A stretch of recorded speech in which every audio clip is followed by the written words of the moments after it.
Hi everyone. So I guess we could get started slowly. Not everyone's returned from to the room yet, but you're in the massive black hole room. Yes. Right place if that's what you wanted. Marta, should I hand over to you to? But it might be worth waiting a minute or so before we really get going. Sorry, the audio is not great from the room. So can you repeat, please?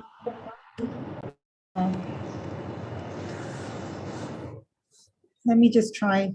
Oh, yeah, now I can hear you very well. Is it still okay?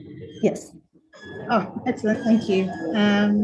Yeah, I was just saying we might want to wait a minute or so for people to come back into the room, but otherwise, I guess, yeah. I think that, on Zoom, we're on the lines. Yeah. Yeah. We are 4 people in the room.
The folks in the room.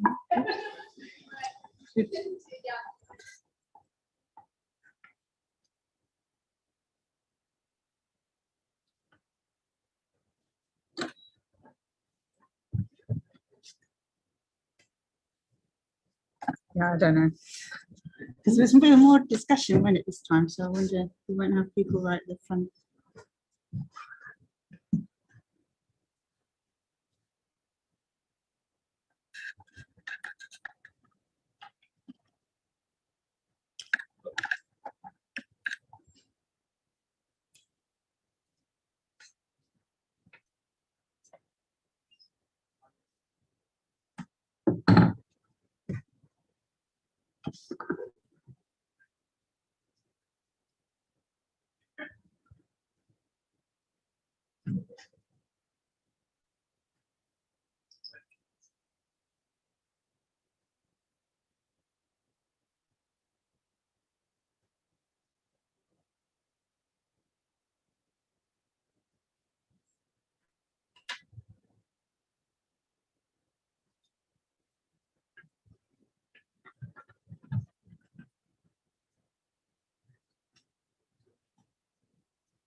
Anna, do you think that enough people are back in the room, or are we expecting more? I think we could probably get going. I think people might drop in slowly. Are there many people still around? Okay, okay. I think we are ready to go then. Okay. So hello everyone, my name is Marta. I'm one of the co-chairs of the Astrophysics Working Group, and today I'm here mostly as facilitator of this first meeting. The idea is to start some organization of the projects, deciding how we want to proceed, and making plans for the future. I plan to be one of the participants to this project, but I don't necessarily expect to be one of the coordinators unless there is a specific need to have, one of the co-chairs also as a liaison. So let me just share a document that I prepared. Sorry, it's not this one, it's this one. So here, I copied the outline of the proposal. We can go back to it. And also I copied here the names of the 55 people who had signed up to participate in this project as of 10 minutes ago. So I think that right now we are just a small sample of this total number of people, so we should consider that many more may be joining us at different times. So perhaps the first actually let me also open. I was wondering, just give me just a second.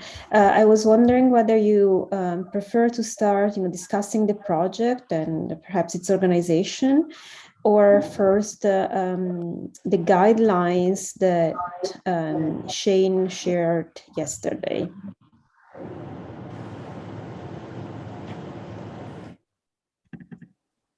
I give my opinion. Maybe it might be useful to go through the guidelines just to have again an idea of somehow what the chairs expect from this kind of effort, because I'm not sure it's fully clear to all of us. At least I have my own doubts, so maybe they may be useful.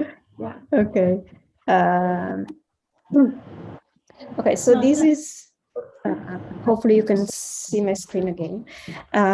So these are just some draft guidelines. We have opened them for feedback to you. We already received some excellent feedback. We haven't taken that into account. We're first collecting all of it. So in general, the rationale behind these projects is that we have an enormous expertise in the working group. We are 500 people or more, I lost track at some point, covering pretty much everything in astrophysics, from theory to observers, well, mostly theorists.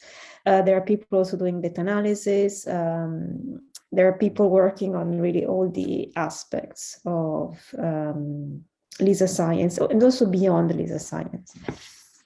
So last year, we thought that a good way to proceed to tap this into this expertise and do some science is to start large collaborative projects of a way that really tries to build a community and builds on the broad expertise that we have. So all the projects that we proposed are projects that no one can do by themselves. So for instance, in this black hole catalog project, we are inviting all people who have created a framework for predicting properties of black hole mergers to join. And so this is something, again, normally, 10 groups would not share their results in such coherent way. So this is the rationale behind these projects. And we also wanted projects that would be useful for the consortium, because we are the Astro working group of the LISA consortium. And in particular, this one is something that stemmed from an exercise that was done in the LISA science group, which is, an umbrella to which the Astrophysics working group belongs, which is called Figures of Merit. So the idea is to understand, there are requirements for LISA as an instrument that were given to ESA, and ESA approved these requirements, and LISA has to meet these requirements. The way they're usually framed is LISA has, it's about signal to noise ratio. LISA must be able to detect a black hole with that mass at that redshift. The question is, do black holes with those masses and those redshift actually merge? And this type of project tackles this question. So what is the astrophysical uncertainty on this, let's say, sources that LISA can detect? I mean, if you have led, Silvia, that particular chapter with the white paper. I showed some on the slide yesterday that the merger rate for now is highly uncertain, with about 2 orders of magnitude uncertainty. Some of these can be boiled down to choice of technique, and I think that we have a handle on that, but most of it is astrophysical uncertainties. How we seed black holes, how we model physics, the growth, and so on and so forth. And so these will give to the consortium an idea of what to expect to make their calculations for the viability of LISA as a satellite to do science. Besides that, the participants gain that they work in a collaborative environment. They participate to a paper that, being the Astro working group white paper, not white paper, not in a project, it has some sort of, rubber stamp of being of relevance to LISA. So these are the ideas behind. And so we have mostly, and again, in collaboration probably with the LDC, but the multi-messenger and work package and the science investigation work package that, as John Baker explained yesterday, are groups of people, are teams that they're building a more, how can I say, a more structured framework for LISA. So really going to building deliverables that are needed in order for LISA to work. The idea is also to collaborate with them, and this is what we were kind of mentioning briefly here, that although this is not that type of work, it can be helpful for them, and hopefully lead some people to build the knowledge and training needed to join some of these work package teams and do more practical work for LISA. So there was a lot of discussion yesterday about the timescales of the projects. Ideally, we expect timescales of 1 to 3 years. Something that is, again, then there is freedom, but we wanted something that would be reasonable for early career researchers not to get involved in something that drags for a decade, for people to get credit on relatively short time scales, but not so short that people have to work on it for a large fraction of their time, since we are all already working on our everyday science.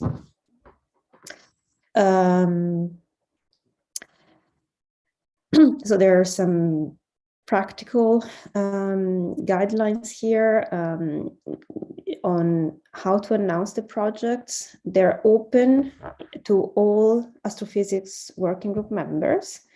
We will also ask to other consortium members to check if they're interested. Probably someone doing data analysis could be interested in helping us with this. So it should be an open process for signing up, for learning about these projects. Our first attempt was a Google form that has pros and cons. The pros that is very simple. The cons is that someone cannot check what they have already submitted. So we will build on that, and that's the reason why I copied the names below.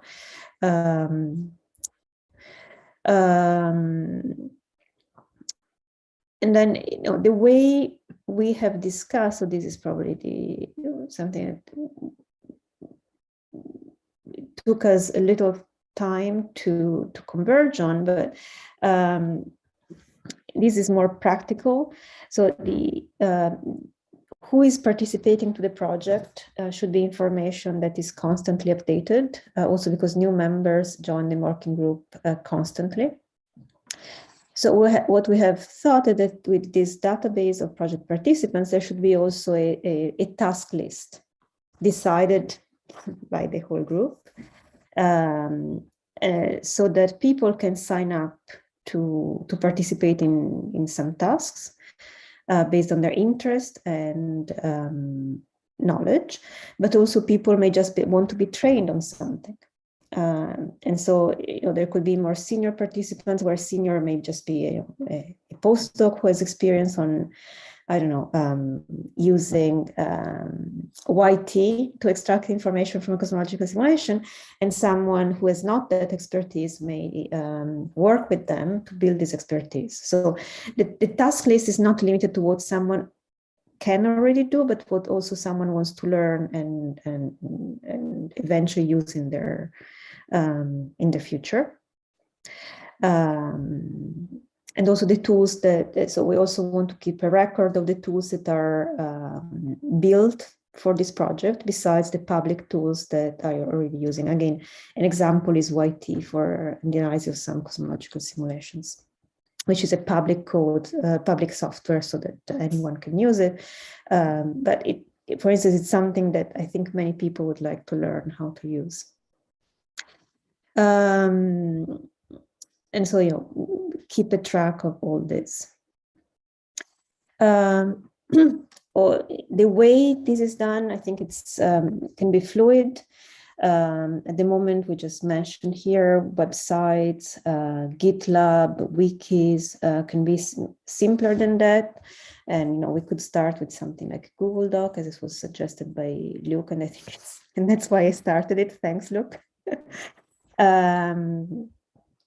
And finally, the way we think that this could be achieved is by having a small number of coordinators. Well, the small number has to be decided, but not 55 people. Probably that would make more chaos. Who keep track of the project progress. Again, there are tasks, there are people who are signed up to take care of these tasks. There should be also a timeline for these tasks. And so overseeing that things proceed correctly. There should be also sort of vision. So at the moment, the project description is very basic. So at the moment, the outline is missing, what we actually want to achieve, which quantities we want to study. This is something that the group decides, and probably the coordinators could give their vision on that. And then there should be a liaison with the working group chairs to keep track of the progress. As I said, I'm planning on being a participant to this project because I just worked on this for a long time. So I could be an informal link to the chairs, but we would prefer something more formal from people who are willing to do that. And finally, authorship policy, again, up to discussion. All this was presented. You know, I'm presenting this to you for feedback. What we're certainly pushing for is that the authors are the people who signed up and participate in the project. So it's not the whole working group. And also there should be a way to track the people who signed up to work actually did some work. You know, in the white paper, this worked at least for some chapters very well. And so the idea is to do the same so that contributors are given proper credit. Again, contribution can be of different kinds. You don't have to have a black hole catalog to contribute. You may be wanting to build one. You may be wanting to analyze one. You may be just good at programming, making figures, writing and editing, of course, doing some organizational tasks. All these will count as credit for the project. And then, you know, this is a bit more following the rules of the consortium about the number of tiers. Again, we will follow similar to what we have done for the white paper. And after receiving feedback from the members of the working group, we will circulate this to the whole working group shortly. We will also discuss this with Lex, LISA Early Career Scientists, and with the LISA Science Group, and if necessary, the consortium board. But I imagine that with the LSG, there should be enough consensus. And I would stop here talking, and I would now ask for comments, feedback, questions on this document, on the scope, or anything that you want to hear about.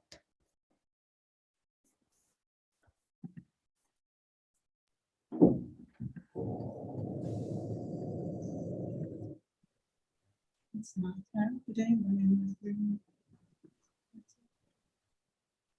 So Martha, just to understand, I guess the idea here is to really go somehow project-oriented, right? Rather than a group that, because there have been other subgroups of the LISA astrophysics working groups, which have been somehow also on similar topics. But I guess they were more like on a broader view and not much like this. This would be sort of like a project-oriented group, right? Which to define concrete projects and concrete goals, right? Rather than discussing general questions, let's say. No, exactly. So the idea is that we conclude with a paper that discusses the results. Ideally, a set of models that are given to the consortium, and also ideally, but this requires, you know, the agreement of everyone, also catalogs that can be made public, not only inside the consortium. So yes, these are the 3 items that we would like to see as a result of this project. I mean, I'm saying one paper, it can be split into 2 if necessary, but yes, there is a clear result that is expected. Again, it's not a deliverable for LISA, but should be something tangible, and that can be used in studies of LISA sources. Can even foresee like so in the moment you have like multiple catalogs, that's so multiple codes or models that are somehow synchronized in some ways, you could even expect like one sort of big paper project in which the main results are compared, and then a lot of ancillary somehow projects, papers in which some specific scientific aspects are analyzed. For example, exactly. How different seeding model changes certain things, how a different thinking time scales or models can affect. So one can have somehow. I would say that at the level 0, this should be part of this paper. So if we use existing models, there is the differences arising from different existing models should go into this paper. But perhaps the follow-up would be, okay, we have learned that this is not ideal. Now I will change my model, and then I can make a better comparison with the other models. And there could be eventually, as Luke said this morning, in Nanograph they had created this hollow deck, if I remember correctly the name. So something that could come out of this is the LISA semi-analytical model. Someone who takes charge and say, okay, this is the model. We learned all this, and or similar, or something similar. Tassos yesterday mentioned that an ideal project would be that all modelers try to rerun their models with a specific set of parameters, let's say. In my opinion, this is not feasible. It could be feasible for semi-analytical models with a lot of work, I think. I hope that you agree with me that, in semi-analytical models, you don't just change a number and say, oops, everything works. Even in that case, it requires significant testing. So I would say that, but it would be possible, again, on timescales, I think, are not super short. For cosmological simulations, I just don't think that we can have enough workforce and CPU hours to do this within 1 to 3 hours. 3 days, years. Yes, I guess that could be some of the post-processing that has been done on Hydro, right? That maybe... If post-processing is easy, but easier than rerunning the whole thing. But but maybe also what you mentioned yesterday, right? There can be different levels of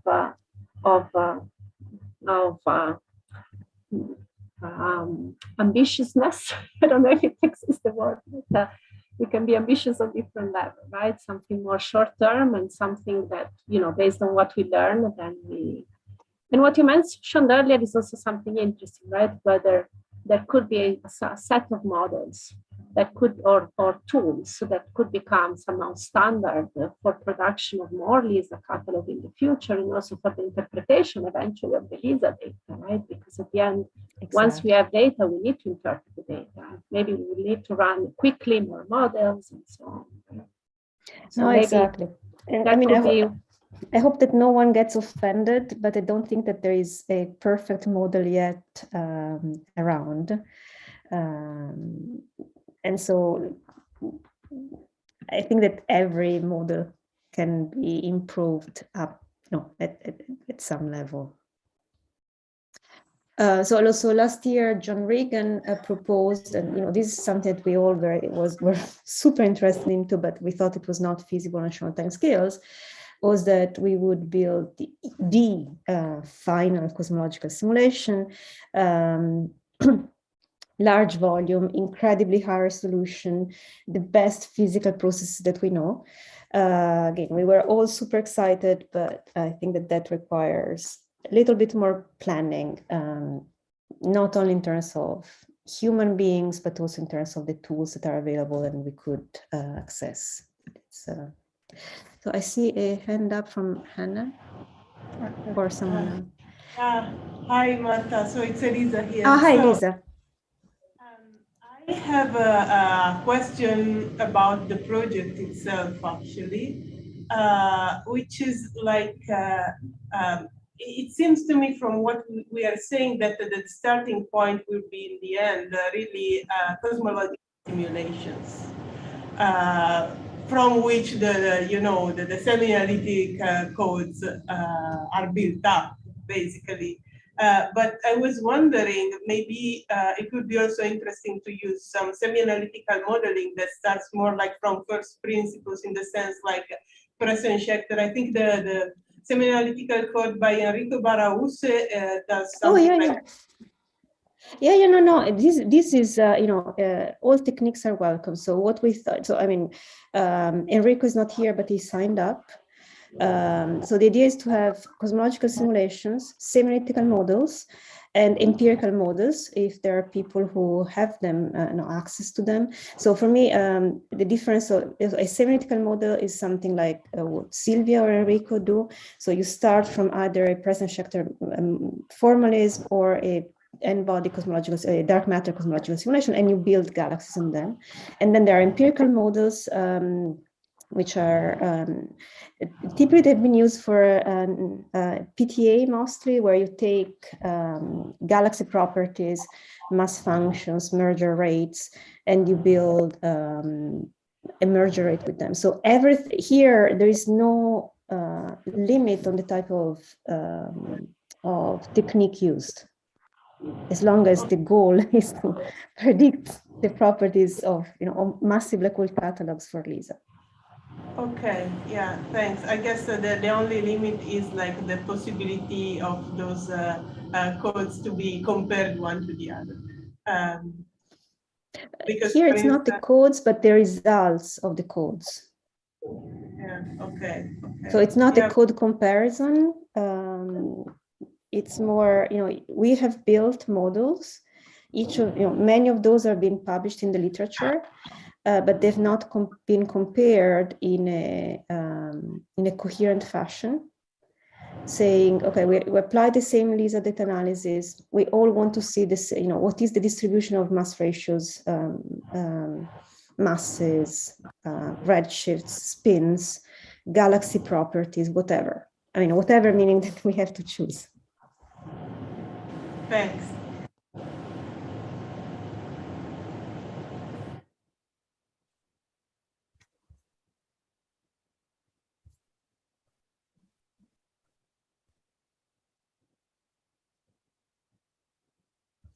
Yeah, maybe I can just ask one more question that was not very clear in what you just said, actually, like these, what you call the more empirical models. And it's not very clear to me what you mean with that. So perhaps, Luke, if you're here, so you in a nanograph, what you call semi-analytical models, I think is what I call empirical models. Perhaps you want to give a short summary. Sure. Yeah, absolutely. So I think there isn't a clear solid line that divides these two things, but I think this distinction is kind of whether you're starting from observational properties like galaxy pair fractions, galaxy merger timescales, or the lifetime of kind of galaxy pairs or something like that. So I think that would be more semi-empirical models, which is just like Marta said, kind of what I was describing earlier. And then semi-analytic models would be more like first principles, start from dark matter only cosmological simulations and try to populate them, or even starting from press sector or modified expanded press sector and populate those kind of purely analytically, and then kind of prescribe galaxy mergers and scaling relations on top of that. So in my view, it's kind of a spectrum between how much you're using kind of idealized analytic first principle models, which is more the semi-analytic models, as opposed to how much you're using observed properties of galaxies or black holes, and then filling in the gaps where it becomes more semi-empirical. Yeah, but again, I think it's a more of a spectrum. Thank you.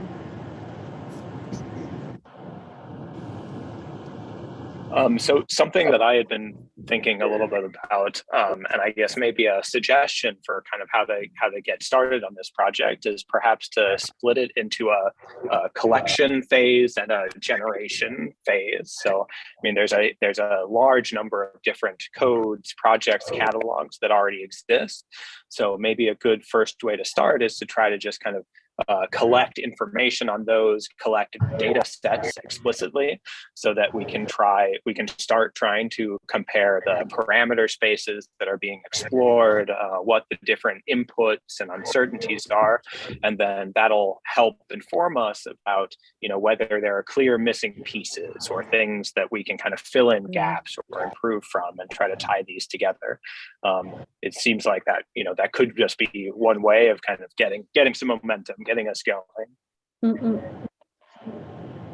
Yeah, so last week I reached out to people who are in the Astro working group, work on this project, on this topic, but had not signed up to the project in order to be as complete as possible. But by definition, I only looked in the Lisa Astro working group directory, and so certainly there are groups that are missing. So just on top of my head, in terms of big simulations, we don't have anyone from the Eagle simulation. This was just my quick running through and checking that we had as much representation as possible. So yes, I agree. My starting point would have been the same that Luke suggested. So I hope we have at least 2 votes. And sorry, Marta, a more practical question. This in principle should be for, then it's straightforward, right, to get involved into LISA, but in principle it should be somehow LISA associated people in some ways, right? If we want to have access, so it depends. If we can find someone who is associated to LISA and have access to this data, then all is easy. For instance, Melanie Abuzi told me this morning that since she's worked on all this comparison with simulations, she has access to data of Simba, Eagle, all the illustrators, but we have people who work on illustrators here already, and then some others that I forgot right now that I had not worked before, so that's why I don't remember the name. So Melanie told me that this because she was not going to participate this afternoon, but for instance, she having access to this data could be helpful. But if we see that there is a particular theoretical model, semi-empirical model, or simulation that is not something that we can access to within LISA, we can contact the people, explain. If they're interested, then we can ask them to join. So my thinking is that ideally we would ask them to join the consortium. That would allow an easier data policy share. But I think that even if they don't join the consortium, then we can find a solution. Thanks, yeah, indeed. Yeah, thank you. Yeah, I agree with also Luke, and I think certainly start sharing, collecting what is around, and the availability of whoever is responsible for the different codes, and then start really thinking about a series of goals, right? We want to reach. What would be the objective of the main project or the objective of other corollary projects, and then sort of summarize what's the availability of individual people. And also the skills, right? Also what you mentioned earlier is very important. Maybe that also could be interesting, like find out, for all the people that sign up, in what they would be more interested in, what being involved, right? At some level of coordination, some level of helping with some databases, running the codes. So maybe a survey of asking what is the interest of which level they want to be involved. Exactly. That's be the way forward. Yeah, absolutely. So I think that we are agreeing, or at least there seems to not have been yet a strong comment against proceeding in this way. But I think that would be a good point. So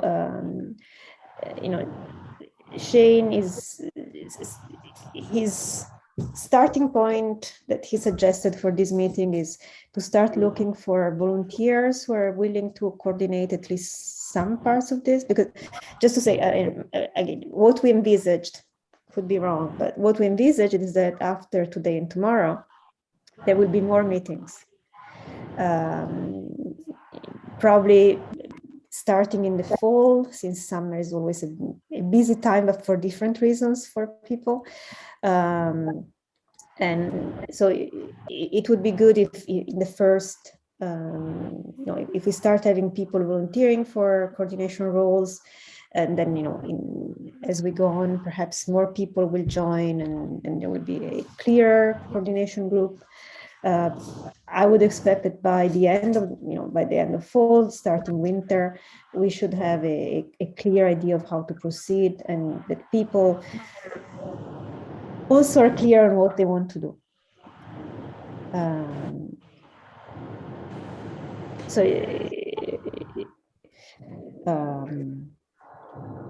We've got a question from Yes. the room. Yeah, I've got a question.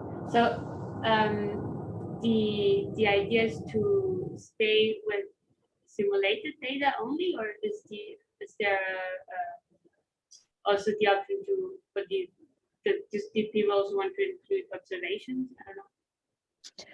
So there could be included in two ways. One is with these empirical models. So they're usually based on observational, mostly statistics, mass functions, galaxy pairs, black hole galaxy relationships. I think that these are the main observations that are used. Luminosity function of AGN. So if someone who is already able to do these models, or would like these models, or would like to hack the holodeck to change it a little bit for Lisa, wants to add some of these new observations, because something we should remember is that many models were developed a long time ago. So using out-of-date relationships, for instance. Now, as I said, we don't want people to commit to large projects that would take 3 years just to complete. So it would be ideal to have someone who has expertise on developing these models, so that if we add these new observations, it would not be, too time-consuming. So something else that I copied here from Melanie's talk yesterday: identify which type of in which type of galaxies black hole mergers happen, to guide searches of electromagnetic counterparts. So something that could be also done is from the results of simulations and theoretical models, probably more simulations, one could perform, for instance, a morphological analysis of the galaxies where black hole merge. So you can treat simulation data as if they are observations, and measure the quantities, magnitude, morphology, bulge to disk ratio, whatever, V over sigma. So this is also a possible spin-off. I mean, it was not included, but so I could see that for observers, unless they want to learn new tricks, of a different kind, they could contribute with updating the data that we have made comparisons to, or contributing to analyzing simulations as if they are observations. But other people have ideas, please speak up. So hi, Marta. I just wanted to add to what you just said. I was just thinking about what we discussed yesterday. That was maybe like managed by Alessandra De Rosa, about the electromagnetic signatures, and I think it would be interesting to have at least kind of a synergy between this specific project we are discussing right now and what we discussed yesterday. Because if also they want to build up a catalog of dual AGN or galaxies in the merger, I think there could be a lot of comparison between the two catalogs, and this could really enrich what we are going to prepare for Lisa. I agree. And also the multi-messenger work package team as a project it's called, well, how is it called? Sorry, I'm forgetting now. But so they also want to build I think so John Baker described it on Monday. They wanted to build a set of simulated massive black hole population for Lisa. What we are doing is also something that we could be using. So I haven't fully understood what they want to do exactly, if they want a full population or just some examples, but eventually I would say that the usage of what we build can be multiple for sure. Okay. Yeah, so I see Alessandra just joined, so. Good. Yes, sorry, I was on YouTube and I didn't realize, of course, I couldn't participate on YouTube, making comment. And yes, sure, for sure, there is a lot of synergies among these two projects. And first of all, as what Marta was saying, in the observer point of view, could serve either as a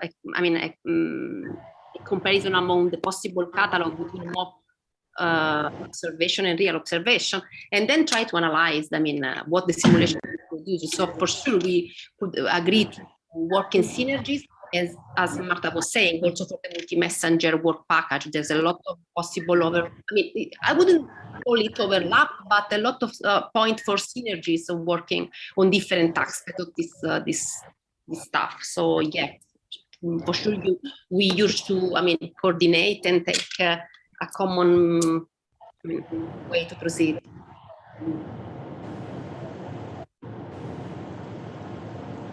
I'm starting writing things because I have a very short memory. Yeah?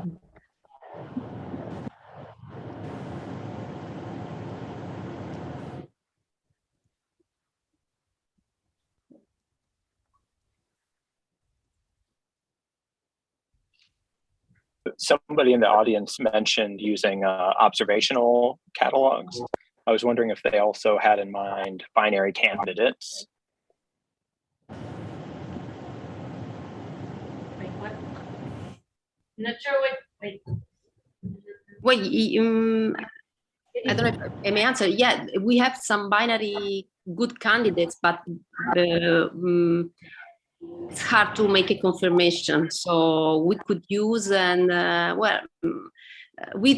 to times we also thought to have some strong observational efforts for some huge amount of data in order to have some secure but actually no any detection could be secure. So yeah, we could compile a lot of good candidates starting from photometric variability, for example, double pick the AGN, and see which kind of test we need to do for confirmation.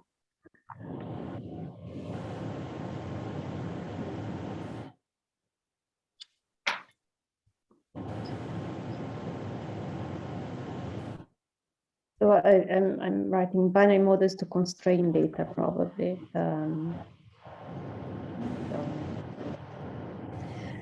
Okay, so in these 4 bullet points, have I collected enough of what was discussed until now? Please, I will share this. Actually, let me share this in the chat immediately so that you can immediately edit. Sorry, I forgot to do it earlier.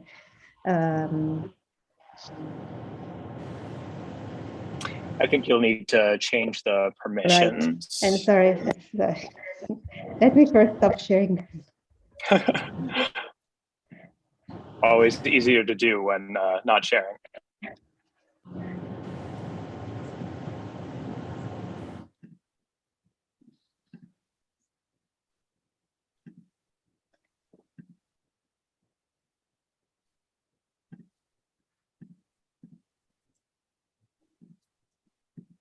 Okay, you should be able to edit now. Let me know if it still doesn't work.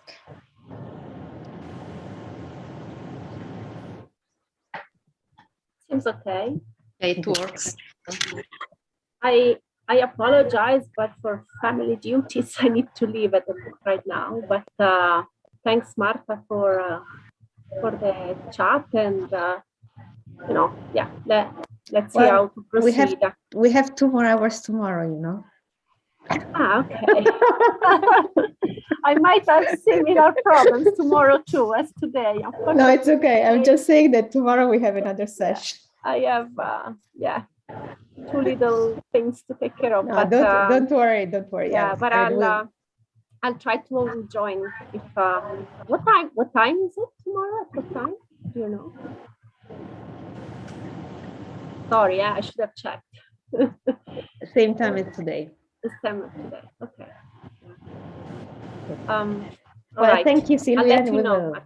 Yeah, Sounds but good. okay. I guess we'll continue tomorrow. And okay. All right. Bye, everyone. Bye-bye. Bye.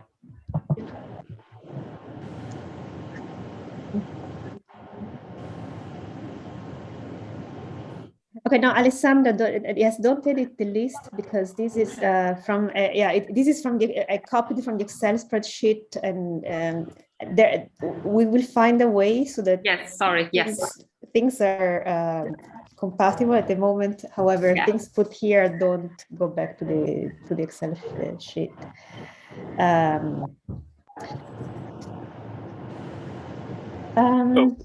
One other thought that I had was, if we're starting out with collecting populations, maybe we should think carefully about, what types of parameters, values we need to include.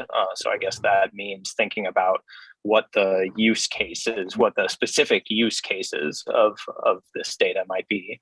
So for example, the multi-messenger astrophysics working projects, they might have particular things in mind that that they need that we might not be thinking of. So maybe there's also some kind of broader coordination that we should think about.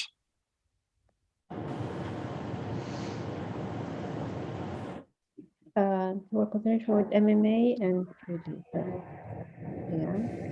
So, and also in terms of parameters, so for instance, there are some groups we're doing both analytical models and simulations that have never calculated a black hole merger rate. It's not that they don't have black holes in the model; they just never did. So I consider this type of part of the parameters in some sense. So if some, I don't know, I'm just thinking, I don't know, a simulation that people may know, Simba simulation, I don't know if there's something to be, but it's a large volume simulation or magneticum with a relatively low resolution. They haven't calculated black hole merger rate, but they do have black holes in there. And then I can think of other symmetrical models. So for instance, the Trieste model, it has black holes in there. It doesn't have black hole dynamics. I think that one of the goals is what to do with models that have black holes, but not black hole mergers.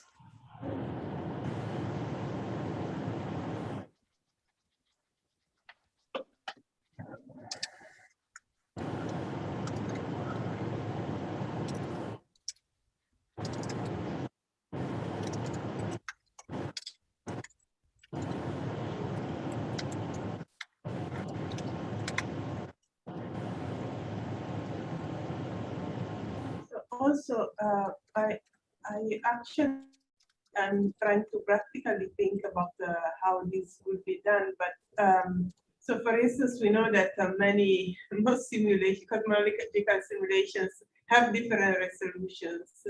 And I'm also I cannot really think of a very straightforward way to take this into account, not just for the binary merger that cannot be folded to the small scales, but just to resolve the halos that are going to host the LISA binaries. I mean, different simulations can just not have such halos because the resolution is too low. So I think a big part of the challenge in this kind of work would be how to correct for these. And this is probably have a lot of discussion. Exactly. To correct, also just to be aware. Yeah. So, there is a paper, Michael Katz is the first author, and I appreciate, Luke was also in there, but I appreciated how they realized that, we have 0.1 black hole merger per year. Is it really what we should expect? And the answer is no, we just don't resolve the small halos, the small galaxies. Also with symmetrical models, by the way, in most of them, there are the resolution is fine. It is not, going to the smallest mass. So this will occur in all cases. And to me, I mean, actually the starting point of this project was when I took for, since I worked on this for a very long time, I just followed the literature, I compared the merger rates, and they were all over the place. And for things that I know, like resolution, I could explain. I could tease out what this means, but you correcting for it. So what you're actually saying, Elisa, is the most difficult thing. So one could think of ways, creative ways of doing it. But it may simply be that we cannot correct. And so we have to accept that these simulations are useful only for that specific mass range. So for instance, something else that was done in a paper recently by Tiziani Matteo and collaborators. So they showed, and Alberto Cesana did also this a few years ago for semi-analytical models versus simulations. So you can show that if you degrade the resolution of your high resolution simulations to be low resolution, so you remove all the halos that you don't resolve in a low resolution simulation, you get a very similar result. Again, this is not telling you that the small simulation is necessarily correct, but it tells you that when you go to the same limit, you get the same result, which is reassuring. So to me, these are exactly the interesting questions to ask. I'm the LDC person. I'm building a LISA data challenge. How many black hole mergers do I put there? 0.1 or 1,000? I mean, 1,000 would be, something that, for instance, and also this morning there was the talk on the arithmetic counterparts by Alberto that, he said, oh, unfortunately, we will not have many counterparts. But, if we had 1,000 black hole mergers per year, we could not follow them up. I mean, simply, on TMT, ELT, they would not give us the time. So a lot of the planning requires to know at least the number within a bit less than an uncertainty of 3 orders of magnitude. And how much of this is only technical? So the other point that for me has been a bit annoying for many years is that, except Silvia went away, but probably David is still here. I don't see if Rosa is here, but most of the semi-analytical models that are still used for LISA, except for these exceptions, use black hole formation models that have been kind of ruled out for decades now. And so, I mean, my models date back to when many of you were not born. And as Elisa said yesterday, we knew basically nothing of black holes, and that's why there have been improvements. And so I find it a bit bizarre that in the LISA community, we're still using things that were conceived with physics that has been out of date for a while. So in this comparison, we will not, it's still, we will use what it is, but I think it can be used also by individual groups, not only, to say collaboration, but what can we do to improve the models? Should I still use top 3 stars or not? Should I still use this type of direct collapse black holes that have, they obviously don't form that way? I'm not going into black hole formation, I promise. But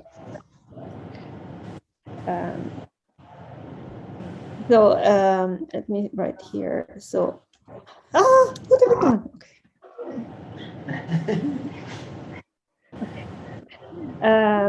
How to deal with resolution?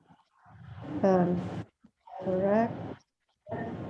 Compensate or accept limitations. Is this a good summary of what you proposed, Elisa?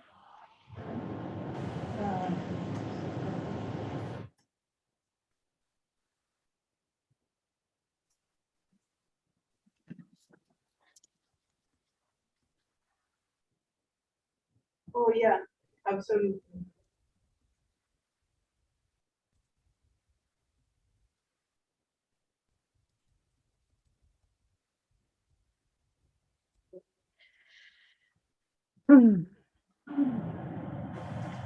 Okay, so we're starting seeing, some of the shaping of the project.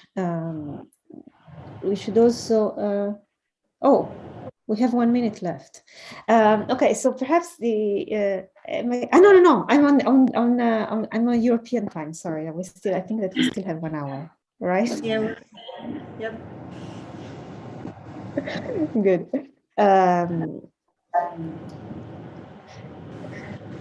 So anything else? I can hear. I cannot hear in this. So, and if you continue to let us know when someone from the room wants to say something. Thanks. Yep. Yep.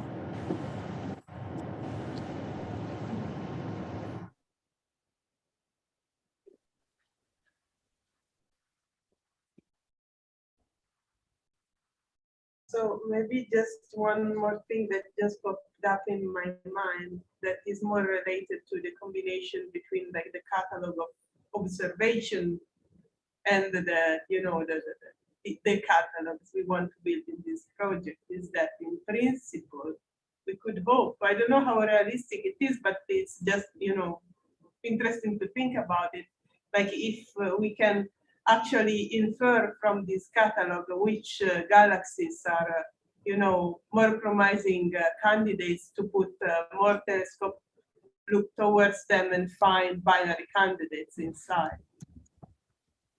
So this could be done before this applies, and we can be more prepared and hopefully have a wider sample of binaries on their way to coalescence. Of galaxies. That was, yes, this was, I mean, this is something people all observers keep on asking.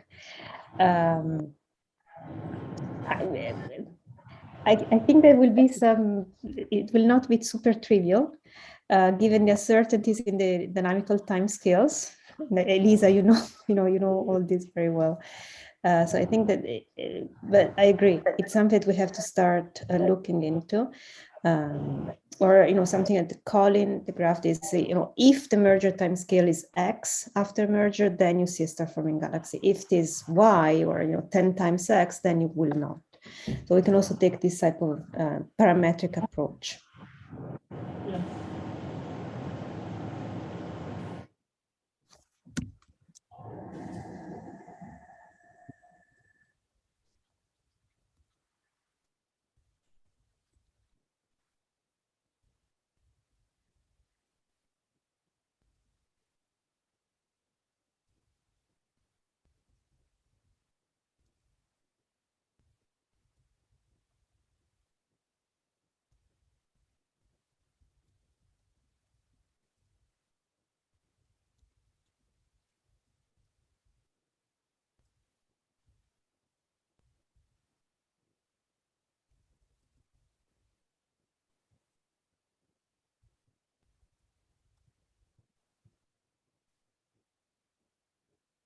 Okay, something else that, so besides, so there will be a collecting phase in which we try to find the models that we want to compare, understand what we want to compare, but also in all this, what type of additional tasks can we think of? Again, so we have mentioned something for observers, but what are other practical tasks there would be that we have? So we have mostly discussed the science, but what are the practical tasks that will be needed?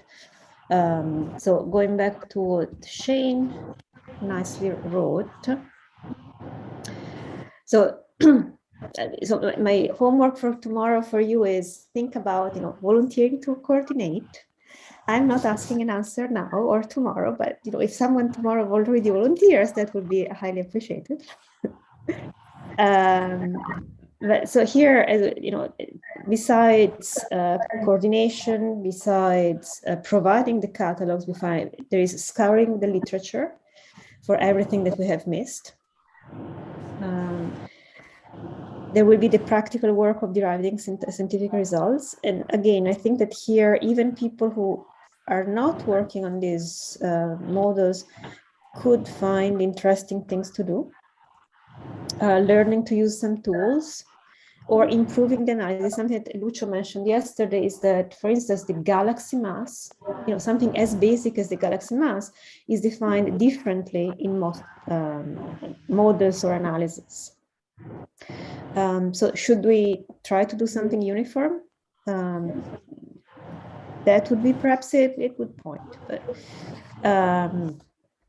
should we use an observational tool to measure galaxy masses? That would be a lot of fun.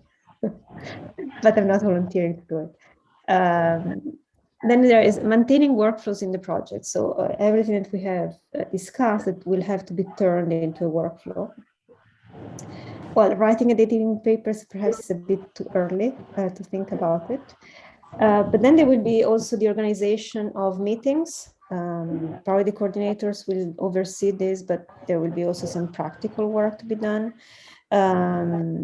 Organization of a GitLab website, documents how to get self-organized.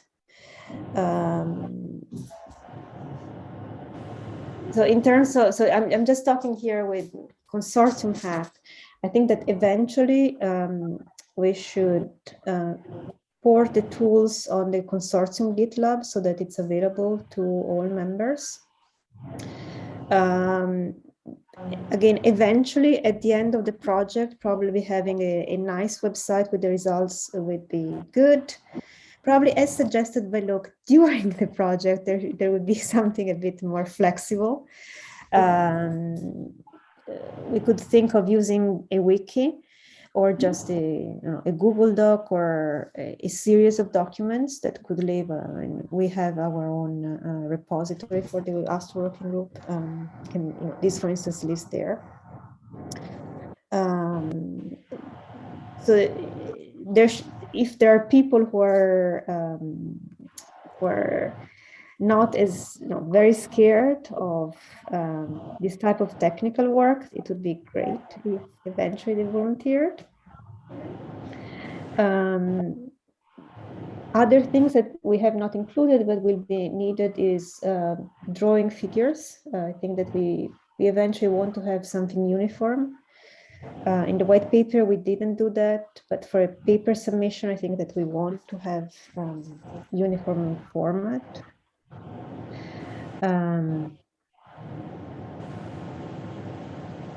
Speaking of uniform format, I mean, thinking about data specifications, like how we're going to organize, store, arrange, document data, and even code.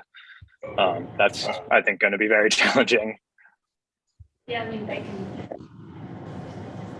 I can comment this. I mean, if observations are included, this would very much necessary to unify all these observational data types. Otherwise, sorry, I couldn't hear. So yeah, I mean, data storage unification, I think, would be a big point because you can lose a lot of time, especially observations are included. I still couldn't hear you. Sorry. No, it was just a confirmation of this that this would be a big point to have uniform data storage set up, especially if observations are included. Storage and the format. Now, something I just want to stress is that the consortium doesn't have any funds for these projects.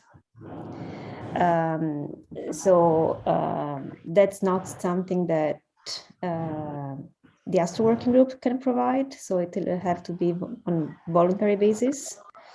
I mean, not homogenizing in that, but in terms of storage space, that's not something that we can provide. So just something to keep in mind.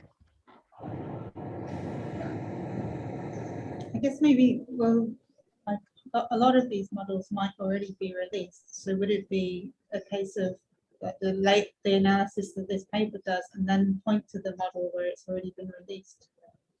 Yes, I mean, ideally we will have actually people who worked on this model models so they can make them available. Not all simulations are public, for instance. The main bottleneck is the human power to make them public. Some groups just don't have the option to do it.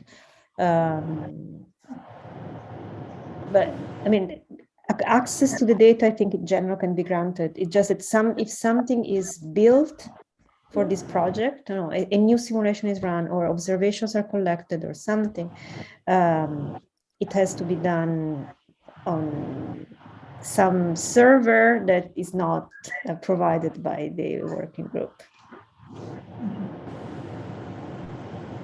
And yeah.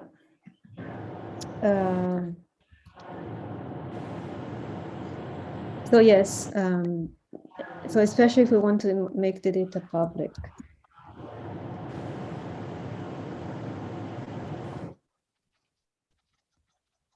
But at least for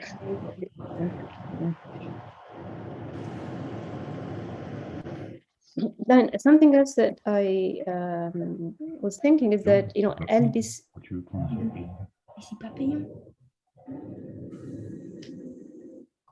T'appuies sur quoi? Am I the only one hearing strange voices? Oh, yeah. Someone just joined, I think. Okay. I just joined, yeah. So what? I forgot. Sorry. I think we were talking about making the data public. Yeah, it was about data format.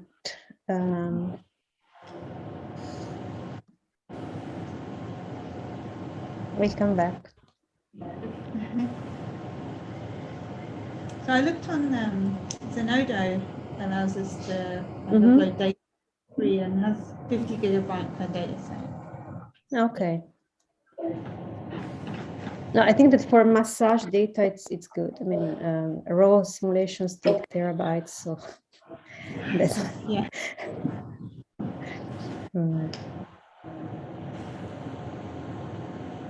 But yeah, I think we do need to keep in mind that for long-term projects, multi-year projects, and hopefully using this data even longer term than that, we will need to worry about people leaving the field. Their personal data might no longer be supported at their post institution, things like that. So yeah, I think, you know, trying to produce kind of derived catalogs, so things that aren't the full terabytes of data or something, but still have the core information and keep that preserved more indefinitely somewhere would be an important thing to think about.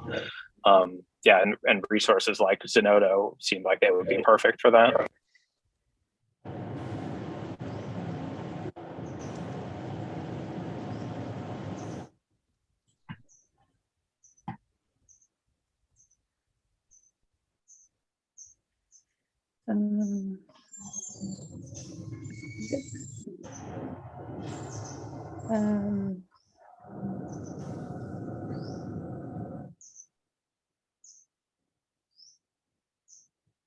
Yes, I remember what I was saying. That sorry, that right now the LDC, or at least some of the LDC analysis, doesn't use catalogs in the same way we conceive catalogs. So for me, at least, a catalog is a list of black hole mergers with the redshift and massa and, you know, spin or whatever. What they call a catalog is the list of events. So for instance, they want, events in 4 years. How many black holes will we see in 4 years? So this would, it would require actually making a realization from our catalogs of mergers. Alberto Mangiali's showed some results this morning, expressed in this way. So in terms of format, one of the goals of this project was also that everyone who is interested in working on LISA would learn how to create catalogs for the LDC. So that if they create new models, even without going through homogenizing and big projects, they can immediately collaborate with the LDC and have their favorite models tested.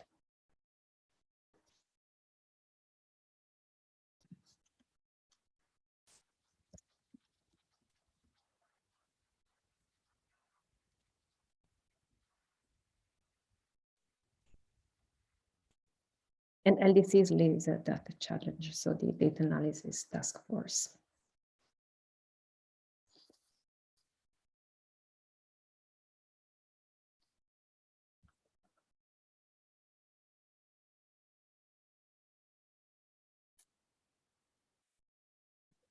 I just thought about I have a nice question about the range of mainly mass ratios we are addressing, because I mean it looks pretty clear to me that we are targeting massive black hole binary mergers, but what about like extreme or intermediate mass ratio spirals? Are those also going to be part of the catalog or no? Good question.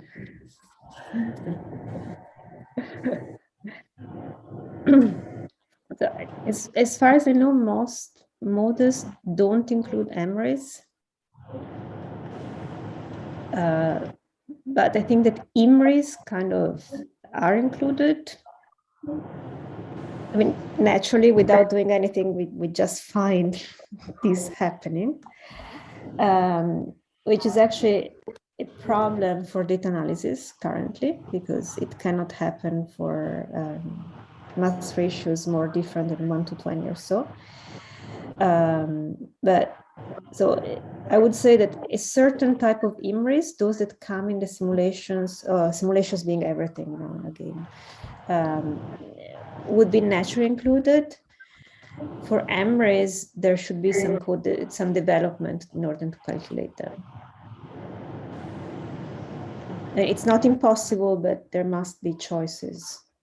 And low SCON versus binaries versus whatever your favorite model is. And certainly people who volunteer to do all this.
Anything else? We still have some time to discuss.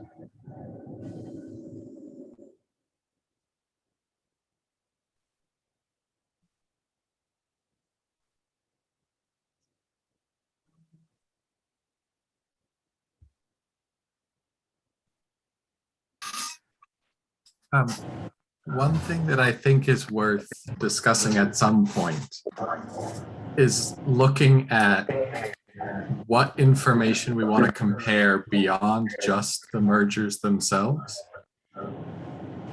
So discussing some of the stuff about dealing with resolution issues, differences between how the simulations work or semi-analytic models or whatever we're looking at. I mean, I've been doing this a little bit recently, looking at a couple simulations, sort of comparing the just general black hole mass function and sort of being able to see, okay, so this simulation has more high mass black holes, which then skews the expected LISA detection rate. And I don't want to push this into becoming a simulation comparison project, because I think that will make it take far too long. but at the same time, having a few initial comparisons of just simple things like black hole mass function, a galaxy mass function, and maybe like an M sigma relation kind of thing would potentially make it a lot easier to understand why some simulations are predicting more or less mergers. If we could just at a glance see, oh, well, because this simulation resolves to lower mass black holes or has, you know, a different mass function entirely because the black holes grow more efficiently in one simulation versus another. Yes. Yeah, I think that's a really good point. Like we can think of these as like kind of standard calibrators, and also those are parameters that we can also use to compare to observations, which is one of the previous bullet points of, you know, just overall quasar luminosity function, galaxy properties, things like that. Yeah, and I mean, a lot of this will already have been done for most of these simulations, but I don't think we want to then just leave it to people to have to look at all of the different papers for all the different things and try and do a comparison. We can just have some initial plots ourselves. It would make it a lot easier to interpret the results.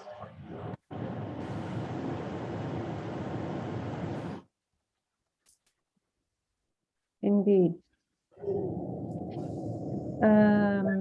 Just still on that also gets back to, I think it was Marta, you made the point earlier, definitions start becoming important. If we're trying to compare a galaxy mass function or an M sigma relation, we also will then need to be very clear how we're defining a galaxy, what we're calculating sigma for, anything like that. And again, we don't need to go too far into the code comparison stuff, but I think if we could just make an initial choice for something like that, Yeah. or worst case, if we want to just use galaxy, like the post-processed galaxy catalogs from simulations already, we can just make it clear how each one is being defined. And that may still be sufficient.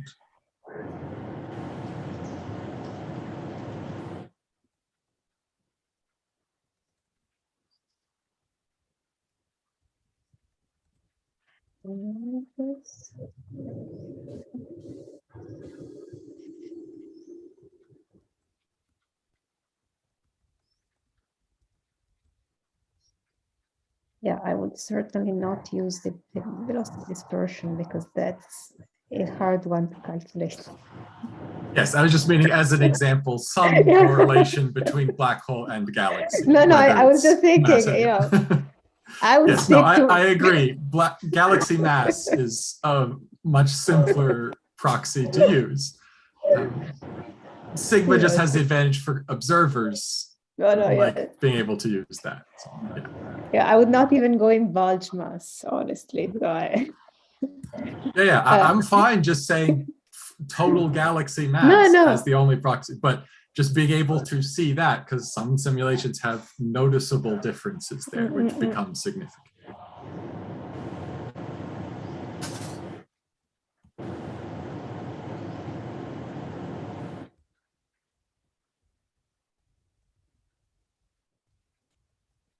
Okay, so we're already seeing the task list kind of coming out of, you know, this discussion. So we're proceeding on here in two directions, if I understand correctly. So we're both brainstorming about the science, but also adding in a not particularly or, you know, organized way tasks that we see that come out. Now, something was mentioned, I think, yesterday, is, I think it was Martina. Okay, I don't have any expertise on this. I still want to contribute.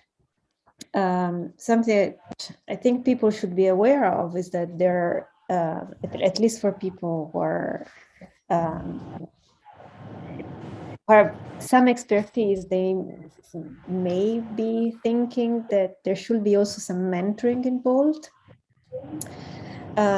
In the sense that, again, if someone who has not analyzed this type of models wants to contribute, here there are many tasks that one could do learning just, you know, simple new tools. Some might take a little bit more. So I think that we should consider also that mentoring would be part of the tasks that that we include. So if someone does not produce any catalog or any figure, but they invested time in mentoring people who participate in the project, I think that this is also a task that should be considered.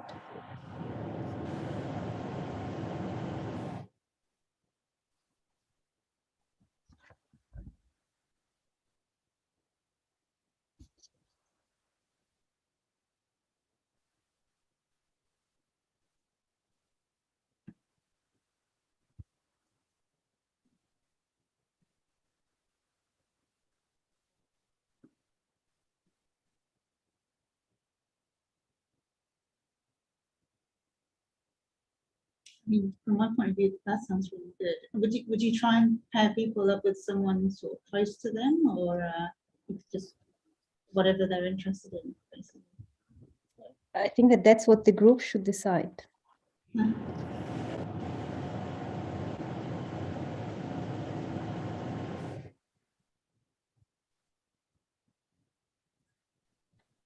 So something to keep in mind for tomorrow, if you want to have more time to think about it. So something else that I would like, people to think about is to start thinking of a timeline. So in our guidelines, we said something like 1 to 3 years. Anything longer, 3 years may seem, a mountain right now. So how do you feel about the ideal timescale for this type of project?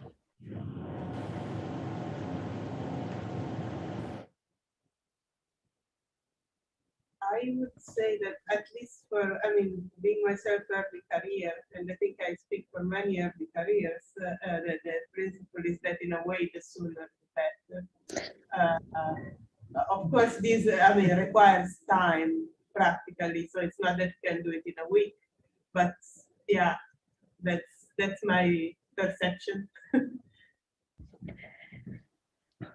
So there is a balance here in the sense that many of us, especially early career researchers, already have their main line of research. So they cannot invest, 50% of their time in this.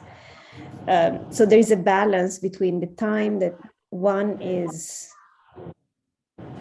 able or willing to invest in this project and the project duration. So that's why I'm trying to really have a feeling of, in general, how people feel about this balance.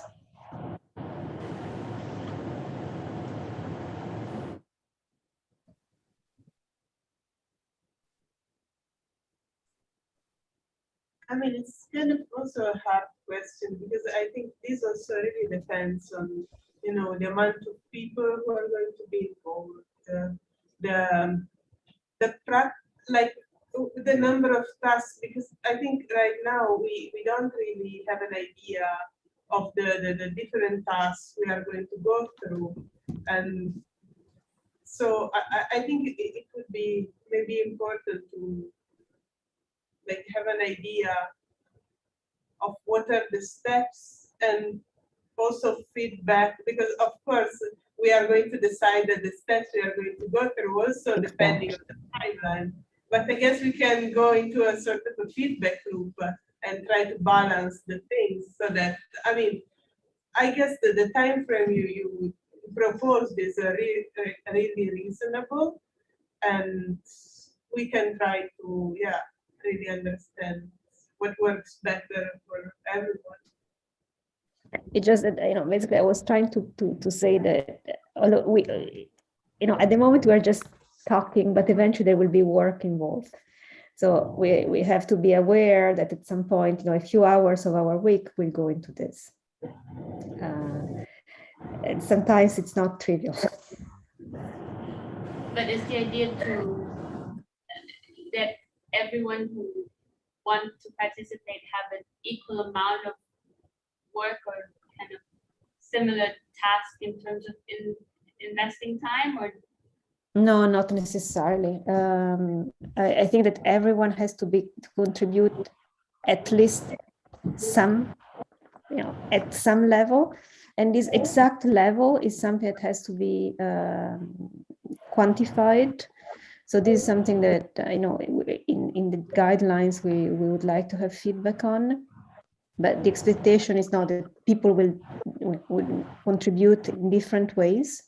So, for instance, also for the white paper, I know that this keeps some coming back, but it's our latest experience. People like Elisa, who was coordinating a chapter, put in a large amount of hours. Thanks again, Elisa. I also contributed significant, and then other people just wrote, a section. But it's fine. Everyone contributes to what they can. But if someone say, I sign up to work, and then I just disappear for 3 years, and then, oh, I want to be an author, that's not something. So anyone has to contribute up to, at some level. I mean, even just checking references, because eventually when you write a paper in a collaboration, the BibTeX file is a nightmare. So if someone doesn't want to do any of the analysis, but just do that, I think that everyone will be very grateful. Again, and it was Heis for the white paper. So if you ever want to thank him, you can. So yeah, I would say that, at least what discussing with the chairs we thought was a minimum level of engagement was to find typos in a draft and fix the references. This does not require any specific training. Most of us, after a master can do this. And I'm not saying that someone will have to do it eventually. But something like this is certainly a significant amount of contribution, in my opinion. Again, we would like to have feedback on what is considered contribution and what could be considered minimum level contribution if, for instance, references and typos is sufficient. So again, there is the document here. You can put comments. Shane, we will circulate the link as soon as we are finished, probably with the meeting. You can put comments here. You can email us. Just let us think what you think about it. It's something that we need to have concretely before we actually start working on the projects, because we need people to feel that they are protected in this.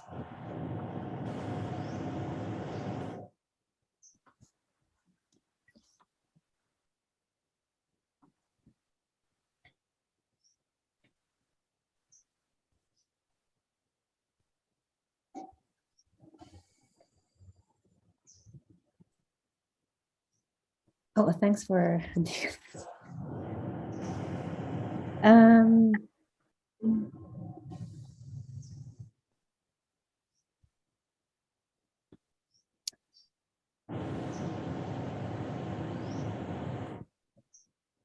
okay, anything else that in general we want to discuss? Perhaps we can otherwise we can start, mentioning a few of the models. Start to think of what we have, what we don't have in the group.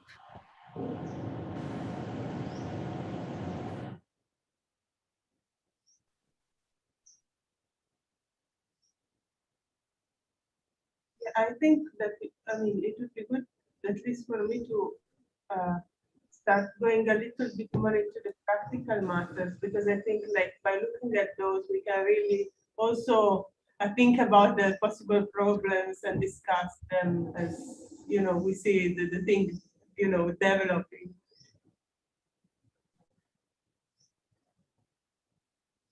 Yes, please, Elisa.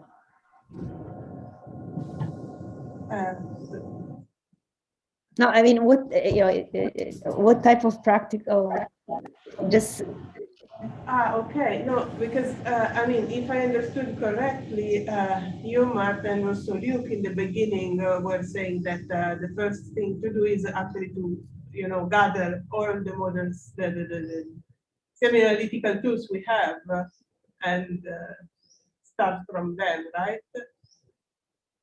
Or did I understand? Okay. Uh, and that, I mean, at this point, I think like it would be important to understand like when we want to decide if it's going already now, happening already now or tomorrow. We want to decide like how to uniformize those kind of tools. For instance, it's probably the very starting point, and possibly also something we would like to understand is who's willing to really, master the thing, be supervising at a different levels, the workflow.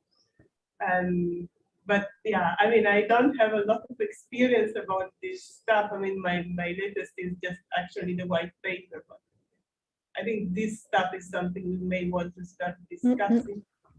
Yeah, so what I would propose is that people think between today and tomorrow whether they want to volunteer to coordinate. So that's why, so today is more informative, so that people know what they sign up for. And I think that asking people on the spot to volunteer or to be volunteered is a bit unsettling. So for me, ideally, if by the end of tomorrow we have a first set of people who are willing to try to be coordinators, that would be ideal. I mean, if someone wants to volunteer today, of course, it's totally welcome, but it's more to give people time to think.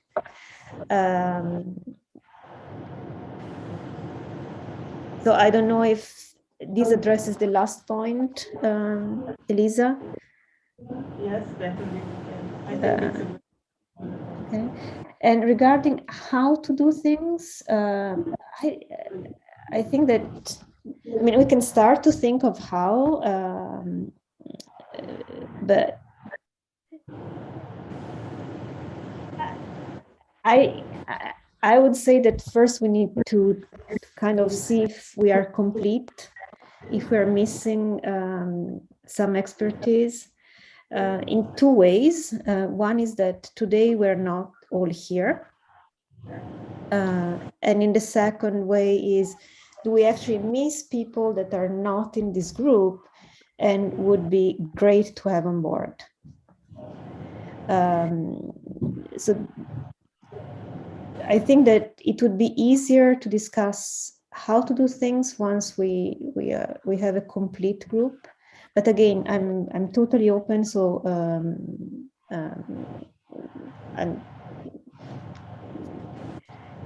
as I said, I'm a facilitator here, not more than that.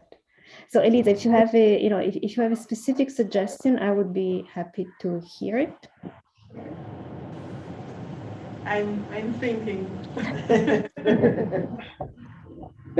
Oh, Marta, I think your point is a really good one. So maybe one of the kind of first things to do is almost like a miniature literature review to try to kind of collect a list of the different sources of data that are relevant, a couple of citations for them. And then along with that, we can also see if we have a person who is a member of those teams or an expert in those methods, something like that. And then maybe simultaneously another subgroup could be working on thinking about, data specifications, like what specific information do we want to be collecting and including, and in what format, and where is that going to be stored? Yes, I agree. To me, this would be a good starting point. If you can complete the sentence, I do. It's I didn't have time. I'm not a fast writer. I got the references, but so yes. I mean, in part, so yes, I think that, you know, among this group already, I think that there is enough people who have scoured the literature in this area for sufficient time, more than a week, I would say. Most of us have been doing this for at least more than a week, to help build this database of what we want to include. So again, you know, something that to me was obvious was that based on what I see here, we don't have anyone doing empirical models. So if we want to add them, we should solicit them to join us. There are simulations group and semiotical groups that we don't have. Whether we want them, it's, you know, in the end, it will, I think that this literature search eventually will lead to natural answers, probably.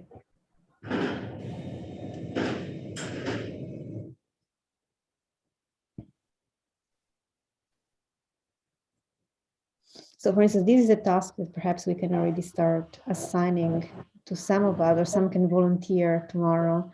I mean, not necessarily today for tomorrow, because it will be a long day, at least here in Europe. And for some people who woke up early, probably long in any case. So, but thinking of starting doing this tomorrow for the next meeting. So I think that ideally, really tomorrow, we should close with an agreement on having a meeting on at least 1 week of 1 month.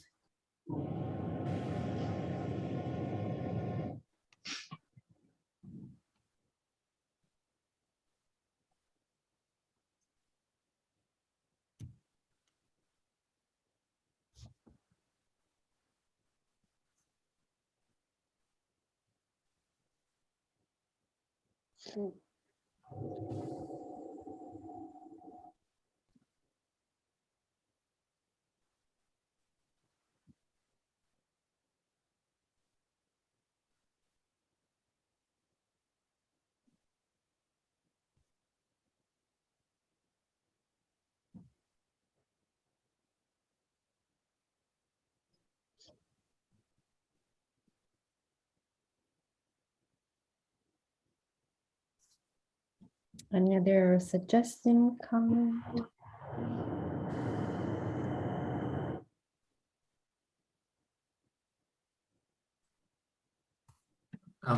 For a sort of first or 0th order, rather than, I mean, having a small group of people in charge of doing a bit of a literature review, collecting references and stuff would be great. But even before that, can we just create a Google document or just use the, you know, end of this one that anybody can edit and just suggest that anybody who has experience with some data set or model or something that they are happy with, just put a bullet point in, and anybody else who has worked with that can add their name to it. Because that'll cover, do we have an expert, but also help people know if, for some of the ones that are public, some people may have worked with them and not even know everybody else who works with those simulations or anything else. So we could just each add our own things, and that'll give us a good set without putting all the responsibility on one person to take the time to try and think everything out.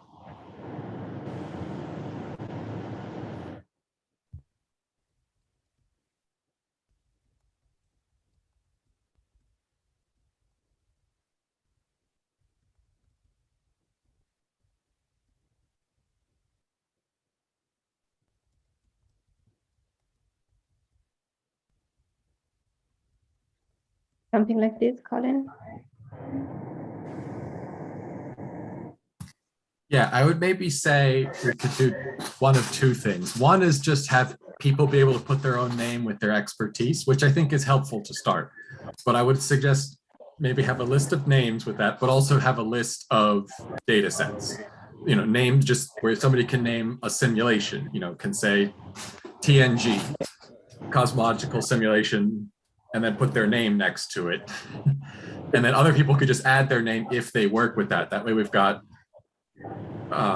just a list of the different data sets we can use without having to look through a whole list of people's names to try and find all of this. And then, yeah, that sounds great.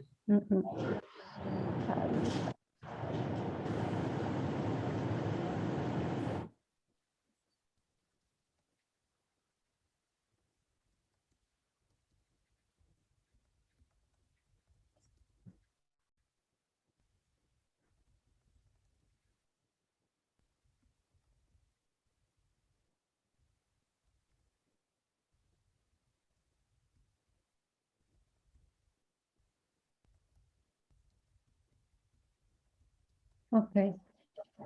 So I will try to clean this up and create this in a way that people can figure out what is up here. Okay. So for the first part, probably I will just make this a bit cleaner. Well, I'm sure that people after this call will add their names to the Google form that I will copy here, so that then I can figure out how to make the two things work.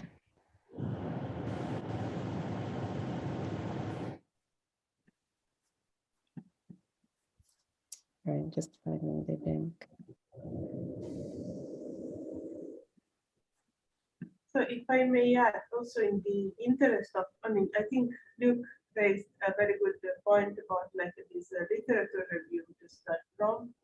And I guess that the easiest way would be that people who's already expert in semi-analytical models and already know the literature would like work on that. But of course, we cannot force people. So at least I think it would be good if people who already have like quite some expertise on it could recommend the good papers to start from. This maybe could be like just the zero level starting point.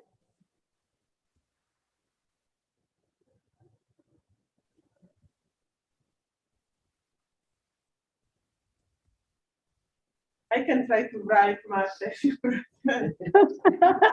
Oh, I would love that. I'm still more familiar with pen and paper, well, pencil and paper, really. So good. Thank you, Elisa.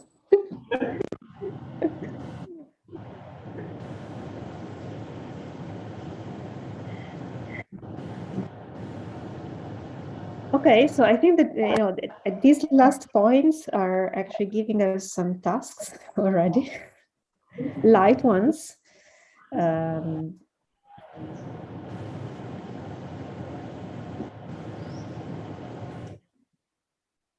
So the comparison of these two tables will tell us, should tell us what is missing.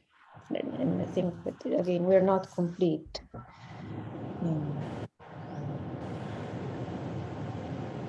Now, a broad general question. So going back to a holodeck, I think it's holodeck, look, it's called like this, yes.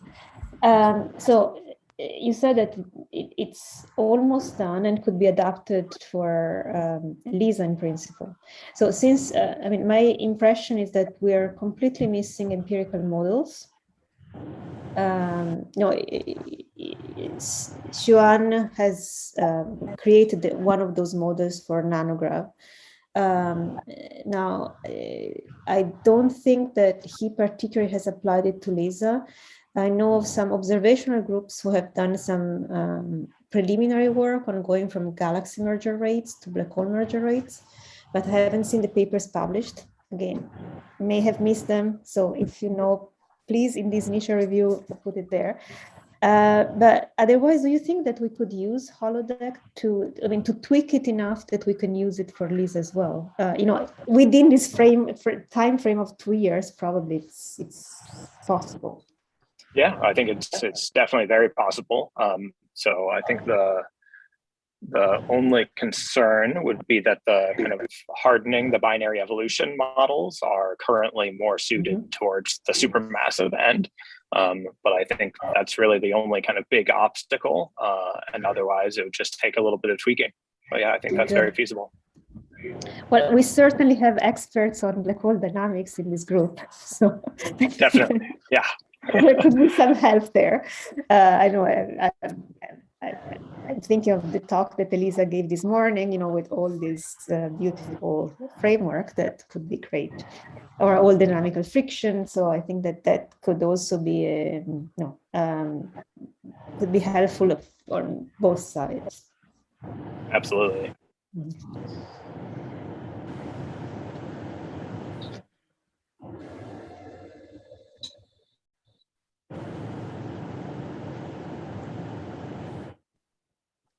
Okay, anything else we want to discuss? So we take a 10-minute break. Well, actually a 40-minute break because we actually, I thought that we didn't have a break, but we do. Okay.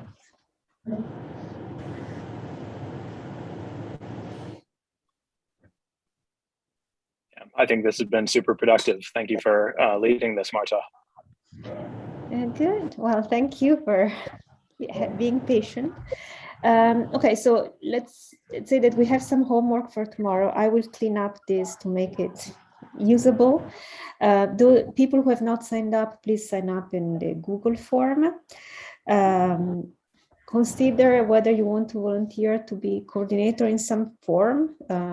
My view is that there will be different types of coordinators who take care of different things, but again, it's something perhaps we can talk about tomorrow.